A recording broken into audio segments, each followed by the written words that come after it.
Russell viper. দেশের বিভিন্ন অঞ্চলে ছড়িয়ে পড়েছে ভয়ঙ্কর সাপ রাসেলস ভাইপার। রাসেলস ভাইপার কে একের পর এক ধরা পড়ছে বিষধর সাপ রাসেলস ভাইপার। কয়েক দশক আগে বাংলাদেশে এই সাপটি বিলুপ্ত ঘোষণা করা হয়েছিল। আমি এখন ভাইরাল, রাস্তাঘাটে বের হইলে সবাই মানে সিগন্যাল।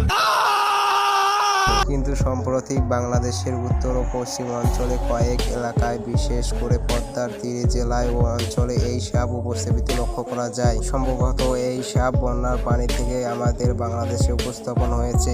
আর বর্তমান সবাই বলে যে সাপ কোনো মানুষকে আক্রমণ করলে এর কোনো ঔষধ বা অ্যান্টিডোট নেই। এটা সম্পূর্ণ ভুল। এটা সাপের বিষ, এর অ্যান্টিডোট বানানো হয়েছে। মানুষ বলে রাসেলস ভাইপার সাপ আক্রমণ করলে 2-3 মিনিটের মধ্যে মানুষটি মারা যায়। না, এটিও সম্পূর্ণ ভুল। কারণ এই সাপ আক্রমণ করলে 2 থেকে 3 ঘন্টার আগেই আক্রমণাত্মক মানুষকে নিয়ে আশেপাশে সরকারি হাসপাতালে নিয়ে যেতে হবে। এই রাসেলস ভাইপার সাপের অ্যান্টিডোট ওই সরকারি হাসপাতালে দেওয়া হয়ে গেছে। গবেষকরা বলে রাসেলস ভাইপার ভালো সাঁতার কাটে। এই সাপ একসাথে 3 থেকে 63টি পর্যন্ত বাচ্চা দিতে পারে। এই সাপ ডিম দেয় না, সরাসরি বাচ্চা দিয়ে থাকে। এই ছিল আজকের ভিডিও। আশা করি ভিডিওটি ভালো লাগছে। আমার চ্যানেলটি সাবস্ক্রাইব করে রাখবেন এই রকম ভিডিও পাওয়ার জন্য। ধন্যবাদ। দেখা হবে নেক্সট কোনো ভিডিওতে।